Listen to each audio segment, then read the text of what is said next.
Vous avez beaucoup aimé la première vidéo, donc nous revoilà. Salut à tous, ici Reg et bienvenue dans la partie 2 de mes films plaisir coupable. Évidemment, je vous conseille d'aller voir la première partie. La première partie, il y a plein de gens qui n'avaient pas compris au fait ce que je voulais dire par plaisir coupable. Ce sont des films que moi, personnellement, j'ai un peu honte d'aimer pour toutes les raisons du monde, ou alors que moi, je trouve objectivement mauvais, donc avec du recul. Il y a des bons films dans ma liste des plaisirs coupables que j'ai fait précédemment, mais c'est juste que moi j'ai un peu honte de les aimer. Les comédies romantiques, Clueless, Mean Girls, bon j'avoue que je suis pas très fier d'aimer ça. Mais je les aime quand même et c'était un peu le but de la vidéo, c'est que peu importe de ce qu'on est fier ou pas d'aimer, l'idée c'est d'aimer quand même. Et j'avais toujours prévu de faire plusieurs parties et on est de retour pour en parler et il y aura sûrement une troisième voire quatrième partie un jour. Et comme je vous l'ai dit, on est là pour assumer, donc je vous conseille de mettre dans les commentaires vos plaisirs coupables. Mais avant de commencer cette vidéo, j'aimerais remercier le partenaire de celle-ci, Surfshark. Surfshark est une application de VPN qui fait donc croire à d'autres sites internet ou d'autres applications que vous les utilisez depuis un autre pays. Pour les gens qui aiment regarder du contenu, c'est extrêmement utile car pas tout le contenu est le même dans les différents pays, même à l'intérieur de l'Union européenne. Il y a des chaînes françaises qui ne sont pas disponibles à l'étranger et certains films français qui ne sont pas disponible lorsque vous êtes dans un autre pays par exemple. Ça permet aussi de contourner la chronologie des médias qui encore à ce jour est un peu démodée, donc si vous voulez avoir accès à la bibliothèque américaine Disney+ ou Netflix, vous installez un VPN et vous y avez accès sans aucun problème pour avoir accès à encore plus de films, à avoir une bibliothèque encore plus garnie. La bibliothèque Netflix américaine a quand même 2 fois plus de films que celle française. En plus de ça, c'est l'été, vous êtes sûrement en train de voyager et comme je vous l'ai dit, certains contenus ne sont pas toujours accessibles, donc vous pouvez utiliser un VPN pour les rendre accessibles, mais surtout que si vous êtes à l'étranger, vous allez sûrement aller sur plein de Wi-Fi publics, que ce soit au restaurant, à l'hôtel, à l'auberge, à l'aéroport, peu importe. Avec un VPN, vous serez bien évidemment plus en sécurité. Mais d'ailleurs, c'est un bon réflexe d'avoir un VPN activé sur vos réseaux privés aussi. Si vous prenez l'offre Surfshark aujourd'hui, vous avez accès à 2 ans d'abonnement à 83% de réduction, ce qui équivaut à environ 1,87€ par mois, plus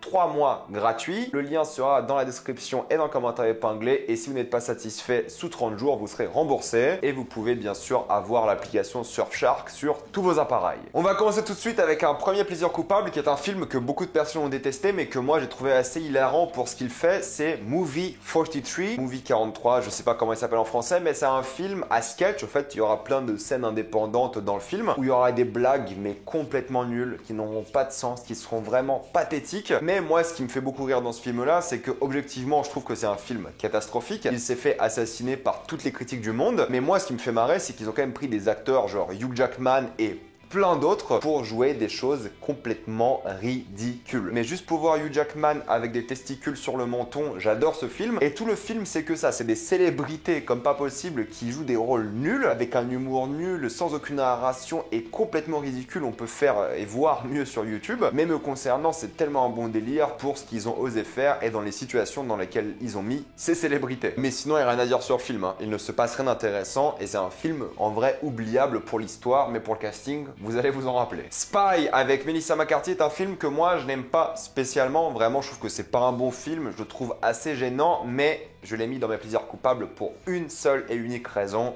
Jason Statham. Alors oui, pour ceux qui ne savent pas, Jason Statham joue dans ce film et j'ai pas envie de vous spoiler un peu son rôle, mais il joue un espion et en fait il joue une caricature d'espion un peu extrême et ses scènes dans le film à lui sont incroyables. Limite tu veux un film spin-off juste sur le personnage de Jason Statham et c'est tellement lui qui vole le show. Le film en soi mérite d'être vu juste pour lui. Alors oui, vous allez devoir vous taper tous les moments avec Melissa McCarthy et ses moments gênants et les pas drôles et des choses comme ça, d'accord, mais les scènes avec Statham, honnêtement, elles remontent totalement le niveau et il rend ce film regardable. Et ça fait partie de mes plaisirs coupables juste pour lui. Clair et net, juste pour lui. Je suis quelqu'un de simple dans la vie, honnêtement. La saga Underworld, moi je l'apprécie pour la simple et bonne raison que ce sont des loups-garous qui se battent contre plein de créatures étranges et mystiques. C'est mal filmé, c'est souvent mal foutu, les effets spéciaux sont assez ridicules. Bon, après il y a Kate Beckinsale, je dois pas vous mentir que ça fait aussi partie du plaisir coupable, mais globalement le film est pas bon. Tu le regardes parce qu'il y a Kate Beckinsale dans des tenues moulantes et surtout parce qu'il y a des loups-garous qui se battent. C'est le but du film. Ils le savent, ils l'ont fait pour ça et les films sont tous catastrophiques. Mais en vrai, j'ai jamais détesté les regarder, j'ai jamais trouvé ça horrible et j'ai toujours passé un moment agréable parce que je suis un homme simple. Je vois Kate Beckinsale et des loups-garous je regarde. Niveau catastrophe critique financière, il faut parler de Wild Wild West. La chanson est horrible, mais je l'aime aussi autant que le film. C'est un film avec évidemment Will Smith, c'est lui qui porte ce film. Il a préféré faire ce film plutôt que jouer dans Matrix apparemment. L'erreur légendaire. Mais c'est un film qui n'a pas de sens, qui est mal écrit, qui est mal foutu. Les effets spéciaux sont assez mauvais, je trouve, pour l'époque. Mais c'est un film que j'ai du mal à détester et c'est l'inverse qui s'est passé au fait, c'est que j'ai commencé à vraiment l'apprécier au fur et à mesure des années. Parce que tu vois qu'ils sont vraiment impliqués, tu vois qu'ils ont vraiment kiffé faire le film, mais juste ils ont tout raté. Les dialogues, l'histoire, les personnages, il n'y a rien qui va, mais ils ont mis tellement d'argent dedans, c'est tellement un beau flop que tu peux pas le détester. En fait, moi j'ai du mal à le détester. C'est vraiment un film, j'ai envie de lui faire un câlin tellement ils ont tout échoué. C'est typiquement le genre de nanar que tu peux clairement apprécier pour, encore une fois, les mauvaises raisons. J'ai honte de ces films parce que, comme je vous ai dit dans ma dernière vidéo Plaisir coupable, j'aime beaucoup les comédies musicales, mais je suis pas fier d'aimer les comédies musicales parce que je trouve en général les comédies musicales comme de mauvais films. Et j'ai récemment revu The Greatest Showman et Mamma Mia que je trouve vraiment être objectivement des mauvais films, mais bordel que je les aime. The Greatest Showman, je peux le revoir 10 fois d'affilée sans aucun problème, juste pour les chansons, et Mamma Mia juste parce que je suis un fan d'ABBA et bon, j'avoue que les acteurs se donnent tous à fond, les décors sont magnifiques et d'accord, ok, il y a quelques qualités à en trouver. Le deuxième est catastrophique par contre, mais le premier juste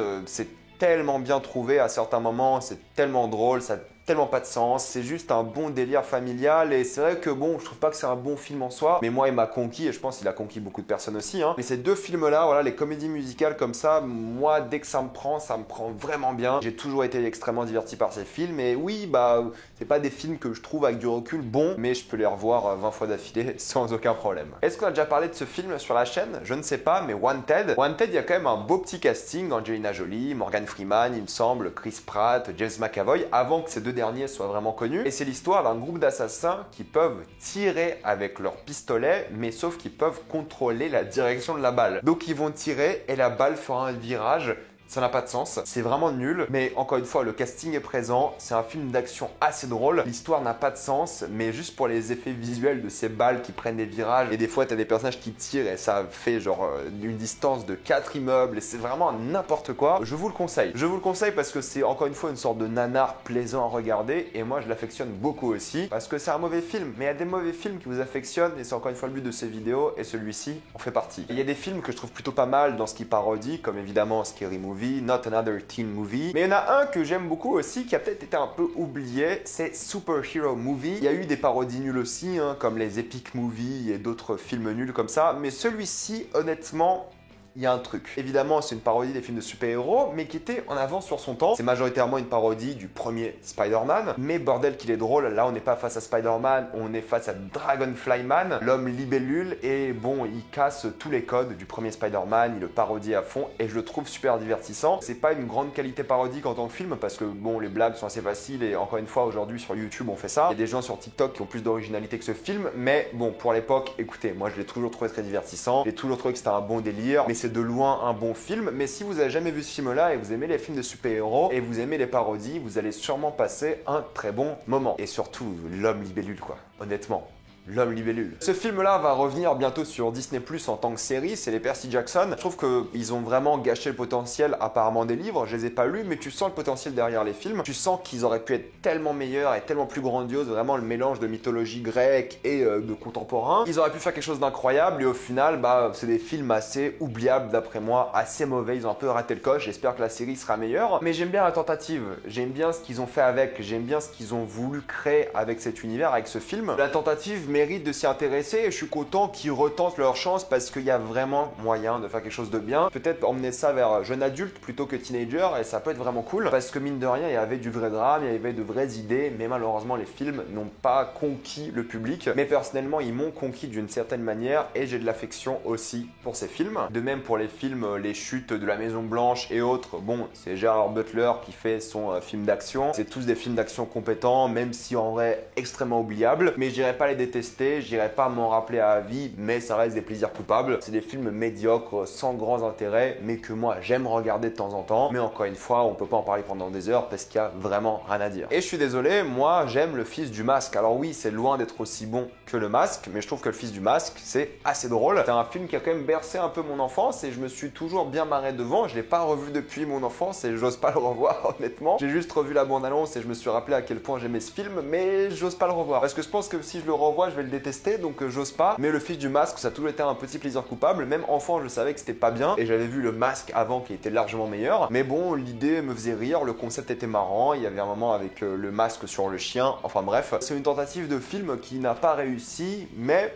honnêtement, j'aime bien. Je vais me faire défoncer, mais moi je trouve la saga des Tuches incroyable. Je trouve ça nul, hein. Objectivement, je trouve ça nul, mais je me marre, hein. Je suis désolé, peut-être que je suis en mode gros beauf quand je regarde les Tuches, mais ça fonctionne sur moi. Ça me fait marrer, c'est rigolo, c'est mal foutu, mais bon, tu comprends le délire, ils ont assumé leur côté beauf, et bah pour moi ça marche quoi. Ça marche pour beaucoup de personnes apparemment, mais en vrai, quand tu penses aux films, à tous les films, ils sont pas bien, clairement. Il y a 2 films, je savais pas si je devais les mettre en plaisir coupable ou pas, parce que bon, ils sont pas extrêmement bien foutus. C'est les Happy Birthday, voilà, je trouve qu'il y a des vrais problèmes en tant que film, mais j'apprécie tellement le concept de la boucle temporelle que forcément bah, j'aime bien ces films. Et Rush Hour, non pas le premier que je trouve vraiment bien, mais ceux d'après, même ceux d'après, bah, moi je les aime beaucoup. J'ai beaucoup d'affection pour ces films, mais je les trouve vraiment tous cool, tous très divertissants. Dans les 2 cas, bon, je trouve pas que c'est des mauvais films en soi, mais je pense aussi que je les aime plus que ce que je devrais objectivement. Et quand on parle d'aimer un film objectivement, bah écoutez, j'aime beaucoup Godzilla de 98. Hein. Alors oui, c'est pas un bon film Godzilla, oui, c'est n'importe quoi, ils ont gâché le monstre, ils ont gâché plein de trucs, mais